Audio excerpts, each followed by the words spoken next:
Oh, I gotta fly. Hello, I'm Christian Perry with another entry to my pilot blog book. This flight was my Tampa Clearwater Refresher Tour. This flight was November 6, 2012. I took a tour around the greater Tampa Bay and back. See, the idea is the plane flies and not the airport. I briefed the one and only passenger to keep her arms and legs in the ride at all times, and away we go. So we take off.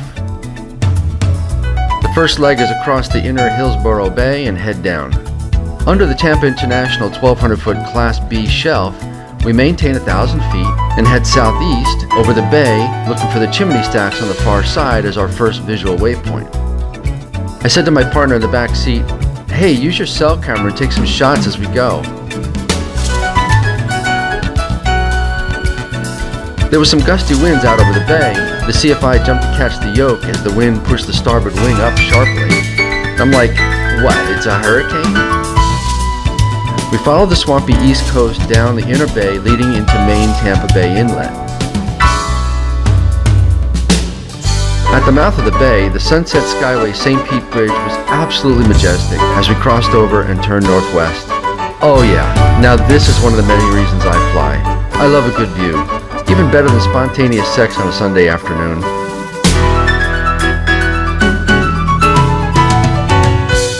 We follow up the west of St. Pete coastline, passing Treasure Island, Indian Rocks Beach, and up joining Clearwater. Quick check of the gauges and safety as we go. The gauges are fine, check, check, and check. Electrical system's okay. No cabin fire. We're not pressurized, so no one's going to get sucked out of the cabin. If the engine crapped out right now, we might crash. But if we do crash, we're going to sit down in a swamp with alligators and snakes. So given that, what's there to worry about? The prop is spinning. We're not out of fuel. Everybody's still on the plane and accounted for, so we keep going. Then we come to Flag in Clearwater.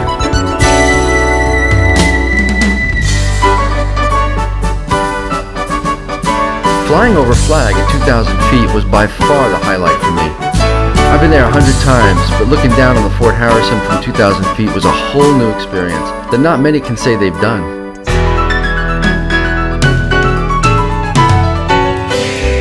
Pass over the Clearwater Air Park. Yep, it's still there. And we turned eastbound, heading in for Tampa. We follow the 60 Gulf to Bay Causeway over the Old Bay, straight to Tampa Airport. Right about passing Clearwater, you gotta start requesting clearance to head over the Tampa Airport.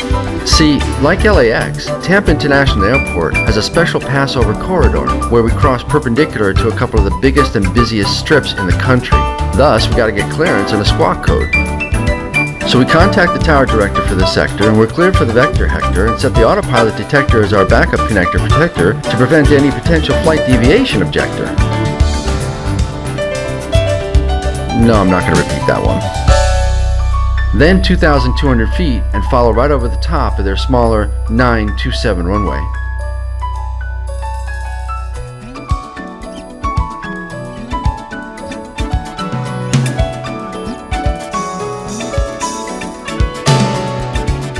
From there, we head southeast away from Tampa International for our final descent on the last leg back to Knight Airport. The wind is coming up from 240, so we need to utilize runway 22 with a slight crosswind landing.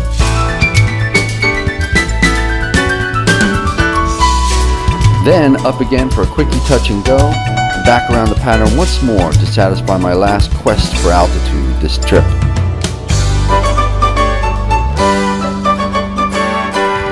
A well-deserved victory dance.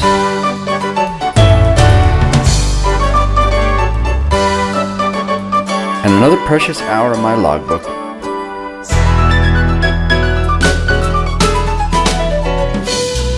That's it for this logbook entry. Watch out for the next entry. Maybe I'll get out of muggy Florida and fly in some snow. That'll be cool.